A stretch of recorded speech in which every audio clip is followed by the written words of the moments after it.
For today's video mga kapopol nang haday mi og baki.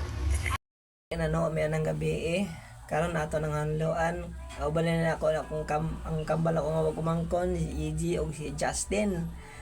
Og dire mga kapopol nakabuhi day ang baki no. Grabing kukod na mo. Wala ko na balaka sa baki nga mawala. Nabalaka ko sa kumangkon nga nagdalag suntang basig masamad ng slides yung bako. Pero kaloy nakuha ra nato ang baki no nga bullfrog. O ni ang pinaka bullfrog nga among nakuha kagabi Og dire day mga kapopol ako din ning ipang panitan ning mga bullfrog no kay murag lain man kay tanawon kay murag dagko ra kayo.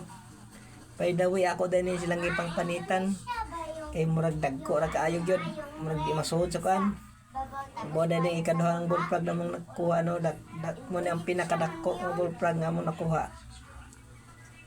Shout out dai ko sa akong mga pagkumangkon dra no nga siya Kambalbal, si EG og si Justin. Dire mga kapopol gihuho na ako no para madali na nagkuha na mga buhi pa, mga presko pa kayo. Dire ako na dahil nang hinloan kay hapit na human. Mo na dahil ni nahuman na ako hinlo no, gawa na lang iwas basan. Pagka human ni mga kapopol, mo na dahil ning gipakuratan para mawala ang langsa-langsa. Dayon nagisa na dayon mga panakot chat out ko sa atin no nga gwapa nga mo ay nagluto. Tarang. Sana all. Pagkahuman na nagisa sa panakot gibutang anay paminta mga ang syempre ingredients dra ang gibutang pagkahuman gilunod na dayon og balik ang baki kay aron adobohon. Pila ra istorya naluto na dayon.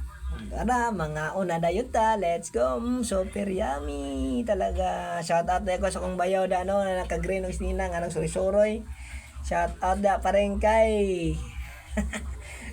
Ug dire grabing kaon ako, grabe kalami jud kayo kaning tagsara ta makakaog baki. In 3 years karon pa nakabalik og kaon og baki og maora to dire ra taman. Bye-bye.